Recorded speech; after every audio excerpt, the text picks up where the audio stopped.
Punarvika treatment కోసం మేము rise చేస్తున్న ఫండ్స్ లో భాగంగా మేము ఈవీఆర్ హాస్పిటల్స్ కి అయితే వెళ్ళడం జరిగింది. మేము అక్కడికి వెళ్ళామో లేదో ఈవీఆర్ హాస్పిటల్ ఎండి అయిన శ్రీనివాస్ అన్న మమ్మల్ని రిసీవ్ చేసుకుని పునర్విక ట్రీట్మెంట్ కోసం మేము ఫండ్స్ రైజ్ చేస్తున్నాం అని చెప్పగానే ఆయన మాకు హెల్ప్ చేశారు. అంతేకాకుండా ఆయనే దగ్గరుండి వాళ్ళ స్టాఫ్ అండ్ హాస్పిటల్స్ లో ఉన్న పేషెంట్స్ తో సహా డొనేషన్స్ ఇప్పించారు. పాప ట్రీట్మెంట్ కోసం మేము అడగంగానే మమ్మల్ని పిలిచి లేదనకుండా సహాయం చేసినందుకు థ్యాంక్ యూ సో మచ్ అన్న.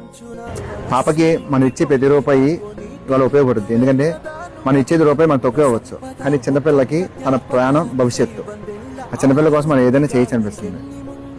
ఇప్పుడు చాలా మంది ఆ 16 కోట్లు అంటే మన స్థాయి కాదు, సమత కాదు, కానీ మనం ఇచ్చే ప్రతిదీ పాపకి అందాలని కోరుకుంటున్నాం.